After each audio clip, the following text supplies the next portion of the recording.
Hello, good morning guys. আপনাদের সবাইকে আমাদের চ্যানেল মধু সৌম্যের রেসিপিনে সুস্বাগতম। গাইস, আজকে আমার মা বহুত দিন পরে রান্না করতে চলছে কচু শাক দিয়ে আরও চানার ডালের সবজি একটা রান্না করতে চলছে। প্রথম কচু শাকটাকে চানা ডালের লগে বয়েলে বসা দিচ্ছে, ভাপে বসা দিচ্ছে। তারপরে ওটা আমার দিছে মূলা আসলো, মূলাটার একটু কটা দেওয়া দিচ্ছে। তারপরে যেখানে আমরা ভাপে বসাইছি, ভাপে বসানি করে তারপরে এখানে দেওয়া দিল লবণ একটু করে পরিমাণ মতন যেটুকু আপনাদের আছে।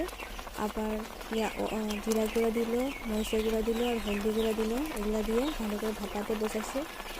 ভাপা হয়ে গেছে গিয়া বয়েল হয়ে গেছে। তারপরে ওইটা মানে একটা কড়াই মানে তেল দিল পরিমাণ মতো। তারপরে ওইটা মানে দিয়ে দিল রসুন।